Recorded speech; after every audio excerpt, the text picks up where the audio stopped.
2023 থেকে 2024 পর্যন্ত যারা ভারতের নেতা মন্ত্রী আছেন, নেতৃত্ব আছো, তাদেরকে বলছি শোনো, এটা ইয়াসিনের কথা নয়, এটা আমি ইতিহাস বলছি।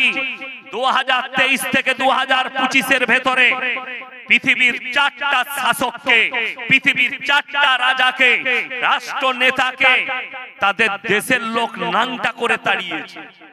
নাম্বার 1 শ্রীলঙ্কা, তাদের দেশের নেতা মন্ত্রীদের আন্ডারপ্যান্ট ছিঁড়ে দিয়েছে, এত মার মেরেছে, জনতা মেরেছে, সাধারণ মেরেছে। কখন? যখন তারা পেরেশান হয়ে গেছে তাদের অত্যাচারে। নাম্বার 2 রাজহাঁসের মাংস, পাতি হাঁসের মাংস, দেশি মুরগি, মাটন, আপনার চিকেন 65, আর আপনার চিল্লি চিকেন, আর আপনার টেবিলে ভেটকি মাছের পকোড়া, আর আপনার গোলদা চিংড়ি, পাবদা, টেবিলে ডাইনিং টেবিলে রেডি খানা, গরম গরম। ম্যাডাম এখন গোসল করছেন, সেনা প্রধান ঢুকে গেল, আপনার কাছে 40 মিনিট টাইম আছে, যা পারবেন গুটিয়ে এলেন, আপনার জন্য হেলিকপ্টার রেডি আছে, আপনাকে দেশ ছেড়ে পালাতে হবে, জনস্রোত আসছে, আপনাকে হত্যা করে দিবে। রাঁধা ভাত আমার আল্লাহ খেতে দেয়নি, তার নাম হচ্ছে হাসিনা, তিনি আমাদের দেশে এখন মেহমান হিসেবে আছেন।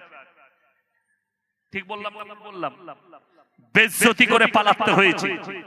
নাম্বার 3 বাশার আল আসাদ, সিরিয়ার প্রেসিডেন্ট, দেশ ছেড়ে পালাতে হয়েছে, তার গোডাউনে 4,500 কোটি টাকার গাড়ি দাঁড় করানো, 4 হুইলার, দেশ ছেড়ে পালিয়েছে।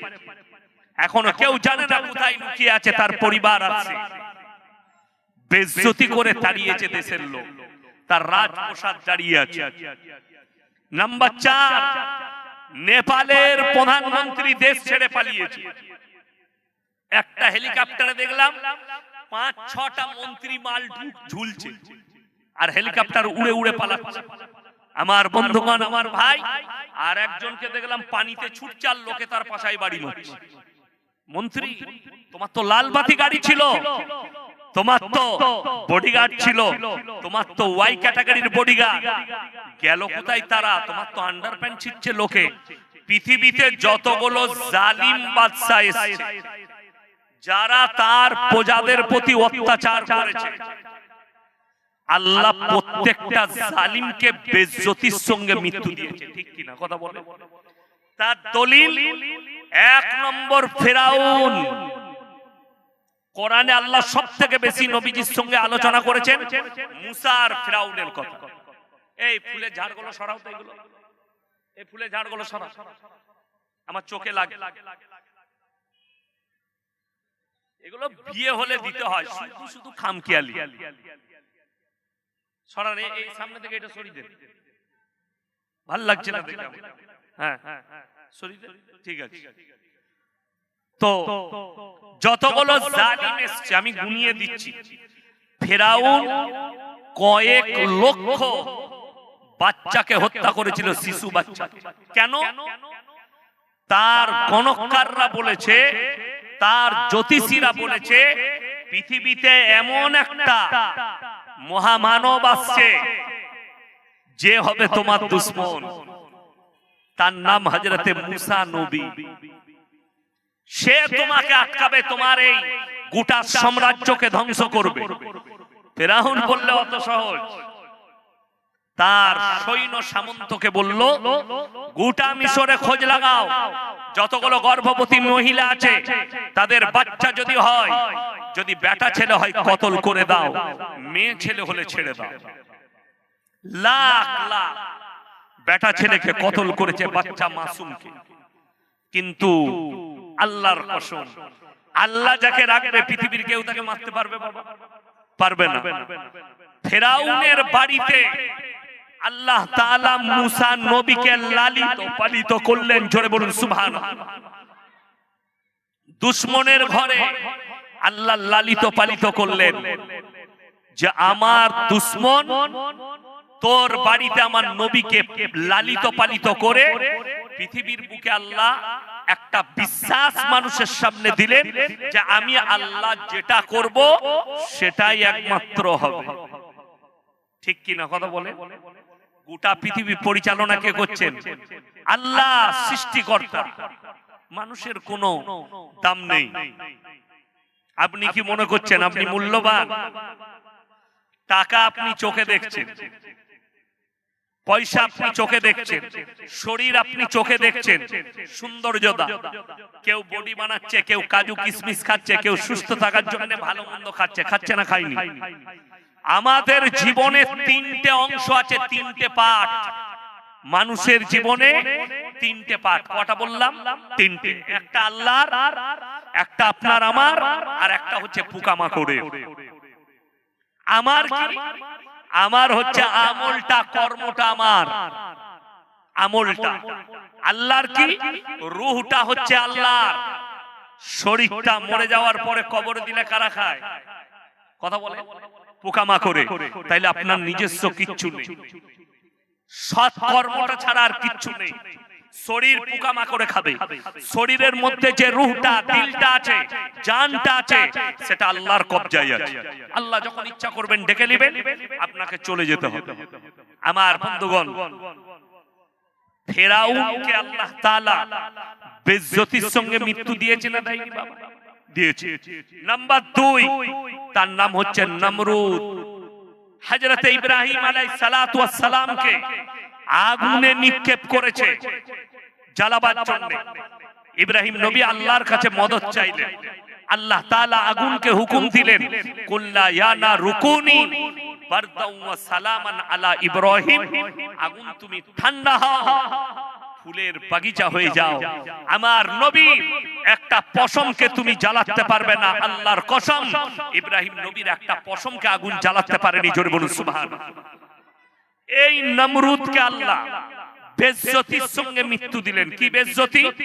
জুতো খেয়ে মারা গেছে। প্রজাদিকে বললে আমার মাথায় জুতো করে বাড়ি মার, মারা গেছে। আল্লাহ মৃত্যু দিয়েছে।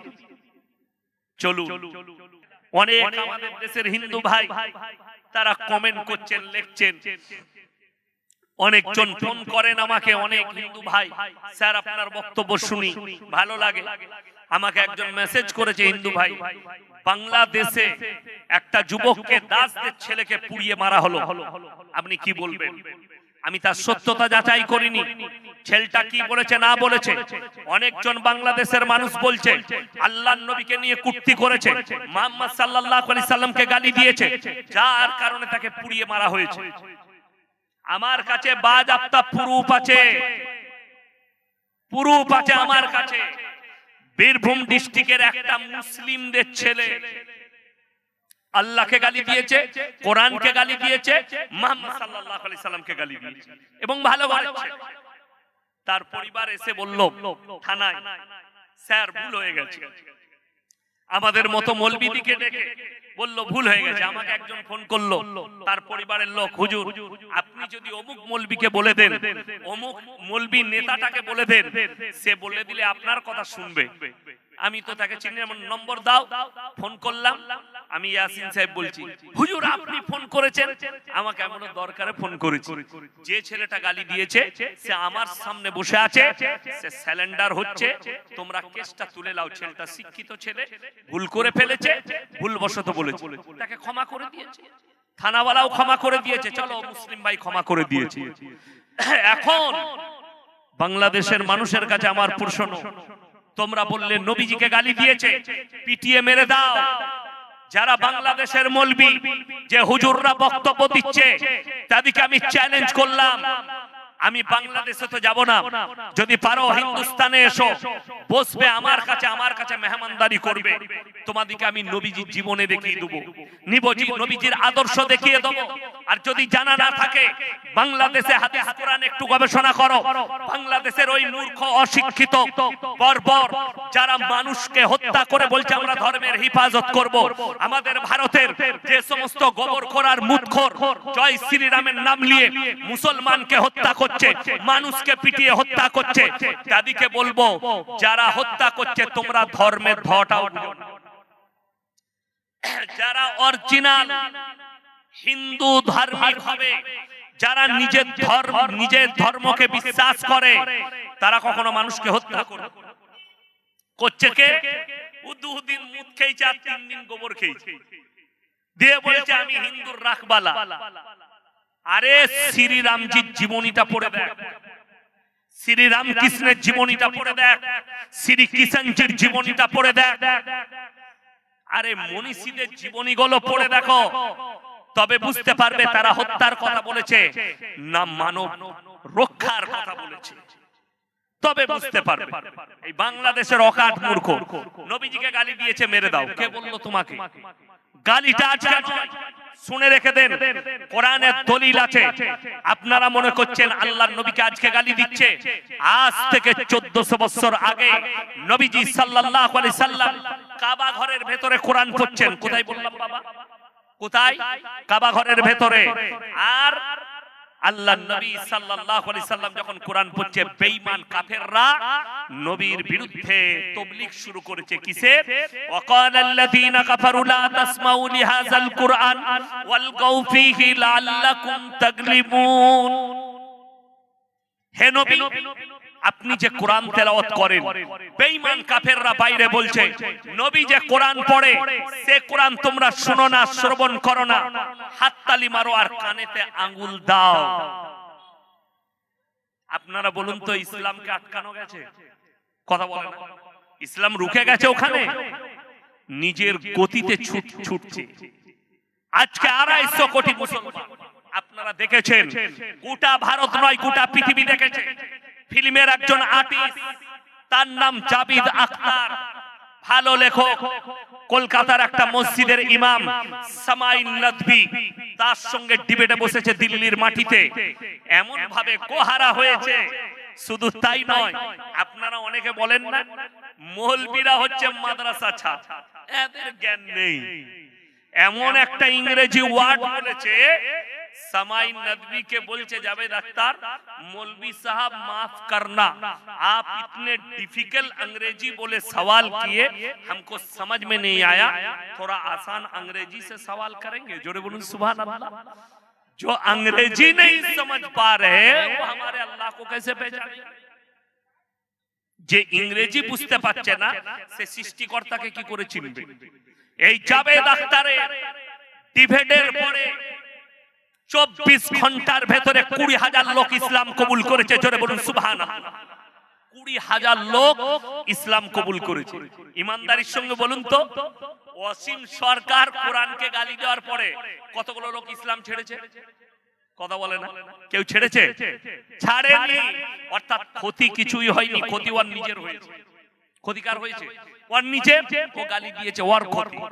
আমি তো দোয়া করব, আল্লাহ অসীম সরকারের তকদিরে ঈমান লেখা থাকলে ঈমান দাও, তা না হলে তাকে নিস্তে নাবুদ করে দাও। বলুন আমিন।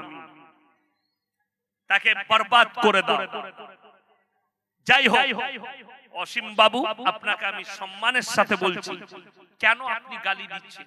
না আপনাকে কেউ শিখালো যে গালি দাও, উস্কিয়ে দাও, যাতে মুসলিমরা আন্দোলন করবে, মারামারি করবে, ভাঙচুর করবে, তাতে আমি বলতে পারবো মুসলিমরা সন্ত্রাসবাদ। আর আমি অনুরোধ করে যাচ্ছি, হো কথাই লাফাবেন না, ফো কথাই ফোঁস মারবেন না। কে বলল আপনাকে লাফাতে? কে বলল আপনাকে আন্দোলন করতে? আমি দেখেছি নূপুর শর্মা যখন গালি দিয়েছিল, এই হাওড়া জেলায়, জায়গার নাম করব না, মুসলিমদের ছেলেরা অনেক হিন্দু ভাইয়ের দোকানে ভাঙচুর করে দিয়েছিল হাই রোডের গায়ে। আমি জায়গার নাম বলবো না, আপনারা সবাই জানেন। আমি অনুরোধ করে বলছি, তারা আমার নবীর উম্মতি হতে পারে, তারা আমার রাসূলের উম্মত নয়। কেন? নূপুর শর্মা গালি দিয়েছিল, এটাকে কোন হিন্দু ভাইও সাপোর্ট করেনি, সেটা তার ব্যক্তিগত মত। অনেক হিন্দু ভাই আপনার পক্ষ নিয়ে কথা বলেছে, অনেক হিন্দু ভাই আপনার পক্ষে আছে। কেন? যারা ধর্ম বুঝে সেই হিন্দু ভাইরা না কোরআনকে গালি দেবে, না আল্লাহকে গালি দেবে, না আপনার ধর্মকে কোনোদিন খারাপ বলবে। অর্থাৎ প্রত্যেকটা ভাইকে অনুরোধ করব, আমরা সবাই ইসলামটাকে বুঝবো।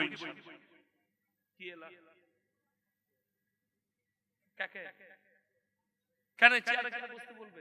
বলার কোনো দরকার নাই তো। ডেকে ডেকে জান্নাতে ও তাবাররুক যে বসবে সে পাবে, নালে পাবে ঝামেলা শেষ, ঠিক কি না? চেয়ারে বসলে পাবে, বাইরের মাল কটা তাবাররুক পাবে না। এরপর দেখি আসে কি আসে না, তাই না? তাড়াতাড়ি ঢুকে যান। আমি কিন্তু আর 10 মিনিট টাইম নেব, 10 মিনিটের ভেতরে ঢুকে গেলে ভালো, নাহলে তাবাররুক পাবেন না। হ্যাঁ, বাইরে গেটে মুটি দিবেন না, যা হবে ভেতরে। চেয়ারে চলে আসুন, চেয়ারে ভাই, চেয়ারে বসে যান, তাবাররুক পাবেন। যাই হোক, আমি যেটা বলছিলাম আপনাদিকে, যে কোন ধর্মই মানুষ হত্যা শিখায় না, কোন ধর্মই মানুষের ক্ষতি শিখায় না। তাতে হিন্দু হোক, মুসলিম হোক, খ্রিস্টান হোক, আর শিখ হোক, আর ঈসাই হোক। আমার বন্ধুগণ, অনুরোধ করে বলছি, মাথা গরম করবেন না। নবীজি সাল্লাল্লাহু আলাইহি সাল্লাম, এটা বলে আমি শেষ করব, যেদিনে মক্কা বিজয় করেছেন সেই দিনে 5টা অর্ডার জারি করলেন। কটা বললাম বাবা? 5টা। নাম্বার 1, বৃদ্ধকে মারতে পাবে না। নাম্বার 2, বৃদ্ধাকে মারতে পাবে না। নাম্বার 3, আত্মসমর্পণ করলে মারতে পাবে না। নাম্বার 4, কাবা ঘরে প্রবেশ করলে মারতে পাবে না। নাম্বার 5, শিশুকে মারতে পাবে না। জোরে বলুন না সুবহানাল্লাহ। এটা ছিল নবীজির এলান, সাহাবীদিকে চুপ করিয়ে দিলেন। আজকে বদলা লিবার দিন নয়। আল্লাহর নবী দাঁড়ালেন মক্কা নগরীতে আর বললেন, হে বেঈমান কাফেরের দলেরা শোনো, আমি আল্লাহর নবী, দয়ার নবী, আমি ক্ষমা করতে জানি, দয়া করতে জানি, বদলা নিতে জানি না। জোরে বলুন সুবহানাল্লাহ। আমি বদলা নিতে জানি না, আমি দয়া করতে জানি, ক্ষমা করতে জানি। আমার বন্ধুগণ, আপনাদের সকলকে অনুরোধ করছি, সবাই নিয়ত করলেন আমরা ভালো হব। জোরে বলুন ইনশাআল্লাহ, ভালো হব। হ্যাঁ, লাস্টে একটা কথা বলি আপনাদেরকে, সবাই কোরআনের সাথে সম্পর্ক রাখবো। হাত তুলে বলুন তো ইনশাআল্লাহ। হ্যাঁ, আপনারা শুনলেন কারি সাহেবের তিলাওয়াত, হযরতের বয়ান, তারপরে এতগুলো তালবিলিমের মাথায় পাগড়ি। মুমতাজ ভাইয়ের আজ নয়, যেদিনে মসজিদের কাছে মাদ্রাসা ছিল সেই দিন থেকে আমার সাথে সম্পর্ক। আমি আসি, বিশেষ করে আমি দোয়া করব।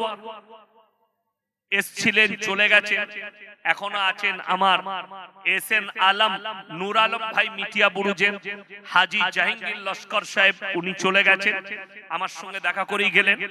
আর আমাকে বেটার মতো ভালোবাসেন হাজী শাহানুর মুস্তাকার সাহেব, মাদ্রাসার পাশেই বাড়ি। আমি আজকে ওনার বাড়িতে নাস্তা করলাম, চা খেলাম, খানাটা এখানে খেয়েছি। তো সবাই মাদ্রাসার খেয়াল রাখে। আমি আপনাদের কাছে অনুরোধ করব, সবাই দোয়া দিবেন এই মাদ্রাসাকে, মাদ্রাসা তালবিলিমকে, আমাকে, আমার পরিবারকে, আর দোয়া করবেন ইনশাআল্লাহ। আমি একটা আমার বর্ধমান জেলায় অনেক বড় মেয়েদের নার্সারি স্কুল থেকে ক্লাস 10 প্লাস একবারই মোল্লা পাস পর্যন্ত বিল্ডিং এর কাজ চলছে। দোয়া রাখবেন খুব তাড়াতাড়ি যেন আমি মাদ্রাসাটা চালু করতে পারি আপনাদের খিদমতে। আমার মাদ্রাসার কাজ চলছে, মেয়েদের মাদ্রাসা, বাচ্চা মেয়েদের। 7 বছরের বাচ্চা মেয়েকে দিবেন, নার্সারি স্কুলে ভর্তি হবে প্লাস মাদ্রাসায়। 3 বছরের ভেতরে হাফিজে কোরআন করে আপনার হাতে তুলে দেব। তাদের খাওয়ানো, পড়ানো, গা ধোয়ানো সব ব্যবস্থা থাকবে আল্লাহর কৃপায়। আপনারা খালি দোয়া রাখবেন আমার জন্য, আমার আব্বাজির জন্য, মাদ্রাসার জন্য। আর মাদ্রাসার জন্য খেয়াল রাখবেন, এই মাদ্রাসাকে খেয়াল রাখবেন। এই মাদ্রাসা আমাদের এবং আমার খুব কাছের মুমতাজ ভাই, উনি বড় মেহনত করেছেন। আল্লাহ উনার হায়াতে বরকত দেখ, উনার পরিবারকে আল্লাহ সুখী করুক, উনার আব্বাজির হায়াতে বরকত দেখ। উনার আব্বাজি খুবই মহব্বত করেন, আমার আব্বার খুব খাস মানুষ, অন্তরের মানুষ। তাই আমি লাস্টে এতটুকু খালি অনুরোধ করব, সবাই হাত তুলে ওয়াদা করবেন আজ থেকে সবাই 5 ওয়াক্তের নামাজি হব ইনশাআল্লাহ। সমাজের অবস্থা জানেন খুব খারাপ, 100টার মধ্যে 90টা বেনামাজি। ঠিক বললাম না ভুল বললাম? কথা বলেন, 90টা বেনামাজি। আমাদের দেশে 3টে কোয়ালিটির নামাজি আছে। কটা বললাম বাবা? তিনটে, একটা 5 ওয়াক্তের, একটা জুম্মার, আর একটা ঈদ আর বকরা ঈদ।